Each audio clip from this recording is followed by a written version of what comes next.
বাঙালিদের অনেক ধরনের বদনাম আছে। এর মধ্যে যেমন ধরেন অন্যের সমালোচনা করা, আমরা অলস প্রকৃতির জাতি, অথবা ধরেন আমরা খুব এনভিয়াস বা ঈর্ষাপ্রবণ। এভাবে যদি আপনি টপ 1 2 3 4 করে লিস্ট করেন, তাহলে অবশ্যই টপ 5 এর মধ্যে যে বদনামটা পাবেন সেটি হচ্ছে আমরা টাকা ফেরত দিই না। কোনোভাবে যদি আপনি কাউকে কোনো টাকা ধার দেন, সেটা হতে পারে যে আপনি করুণাবশত কাউকে সাহায্য করতে গিয়ে, অথবা ব্যবসায়িক প্রয়োজনে আমরা অনেক সময় অ্যাডভান্স পেমেন্ট করে থাকি বা লোন দিয়ে থাকি কাউকে।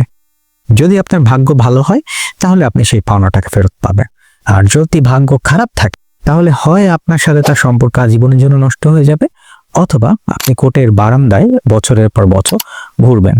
আবার ঠিকমতো যদি মামলা প্রমাণ করতে না পারেন, তাহলে সেই টাকাটা হয়তো আপনি সুদীর্ঘকাল মামলা লড়ে নাও ফেরত পেতে পারেন।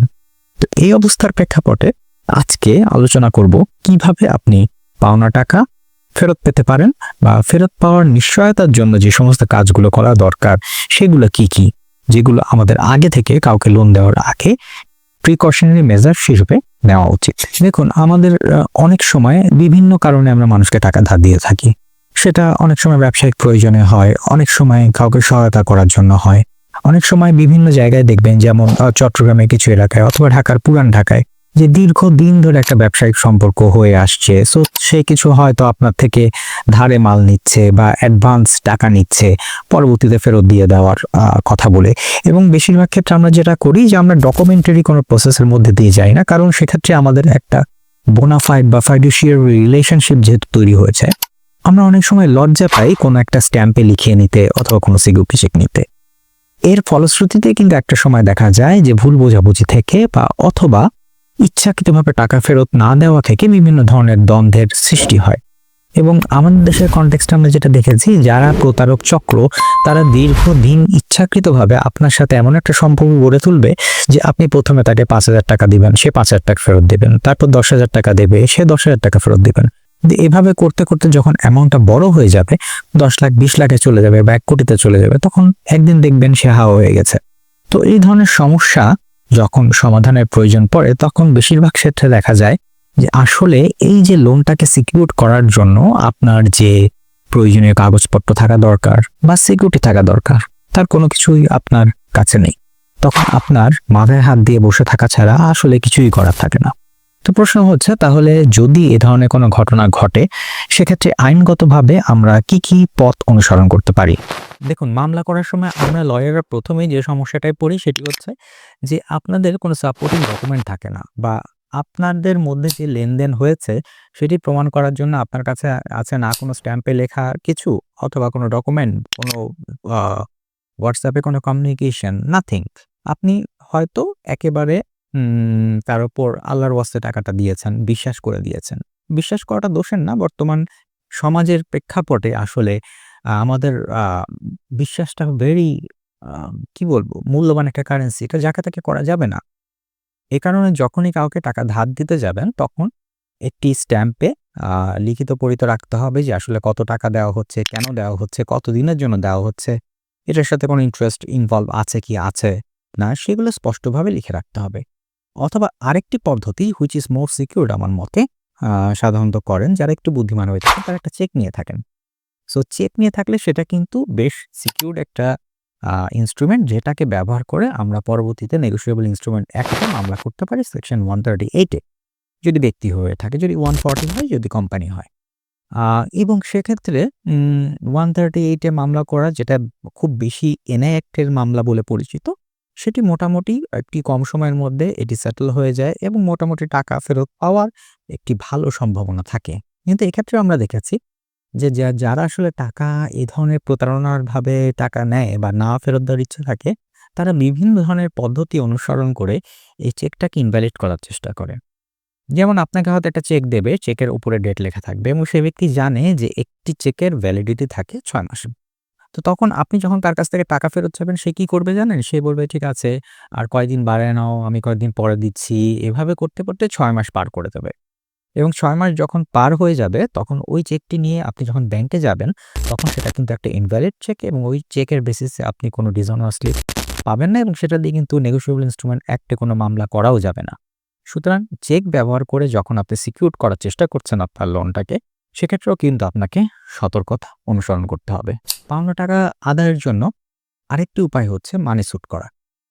কিন্তু সমস্যা হচ্ছে এই যে অর্থ মামলা করতে গেলে আপনাকে একটি গভর্নমেন্ট ফি দিতে হয় এবং অ্যামাউন্টটা যদি বেশি হয় সেক্ষেত্রে কিন্তু গভর্নমেন্ট ফি সর্বোচ্চ দেওয়া লাগতে পারে সেটা 50,000 ক্রস করে যায় এবং সব মিলে হয়তো আপনার 60,000 এর কাছাকাছি পড়ে যাবে বিভিন্ন অ্যাডিশনাল কস্ট মিলে। সো এই টাকাটা দিয়ে কিন্তু অনেকেরই মানি স্যুট করার ক্ষমতা থাকে না এবং মানি স্যুট যেহেতু একটি সিভিল নেচারের মামলা, এটি আমরা করে দেখেছি। মামলা করার পরে জবাব দেওয়ার জন্য সময় লাগে এবং বারবার টাইম পিটিশন পড়ে। এভাবে করতে বহু বছর চলে যায় মানি স্যুট। তারপরে মানি স্যুটে আপনি যদি ডিক্রিও পান সেটার এগেইনস্টে অ্যাপিল আছে, পরবর্তীতে হাইকোর্ট আছে। ইত্যাদি করতে এই টাকা যে আপনি কবে ফেরত পাবেন সেটা বলা কিন্তু খুব মুশকিল হয়ে দাঁড়ায়। শুধু এ কারণে মানি স্যুটের দিকে কিন্তু মানুষ খুব একটা যেতে চায় না। অন্য একটি শর্টকাট উপায় কিন্তু আমরা দেখেছি যে ব্যবহার করে, যেটা অনেক সময় প্রপার ফোরাম না হলেও বেশ ফ্রুটফুল হয়। সেটি কি? সেটি হচ্ছে ৪০৬, ৪২০ এ মামলা করা। পেনাল কোডের ৪২০ ধারাটি মূলত কেউ যদি চিটিং করেন এবং এই চিটের মাধ্যমে সে প্রতারণা করে কোনো কিছু করেন, সেক্ষেত্রে এই ৪২০ ধারাটি আমরা ব্যবহার করি এবং ৪০৬ ধারাটি মূলত ব্যবহার করা হয় যে প্রতারণামূলকভাবে যে অর্থ আত্মসাতের যে বিষয়গুলো, সেই বিষয়গুলোকে কভার করার জন্য। এবং আমরা সাধারণত ইউজুয়ালি যে মামলাগুলো করে থাকি পাওনা টাকা আদায়ের জন্য, বেশিরভাগ ক্ষেত্রে আমরা দেখি ৪০৬, ৪২০ এবং ৫০৬ এই ধারাগুলো অ্যাপ্লিকেবল হয়। যেখানে বলা হয় যে হ্যাঁ, সে আসলে ইনিশিয়ালি তার প্রতারণার ইচ্ছা ছিল এবং এই প্রতারণার ইচ্ছা থেকে সে আমাকে টাকা ধার নিয়েছে। টাকা ধার নেওয়ার কথা বলে টাকা ফেরত দেয়নি এবং পরবর্তীতে আমি যখন টাকা ধার ফেরত চেয়েছি তখন সে আমাকে ভয় দেখিয়েছে, মারধর করেছে।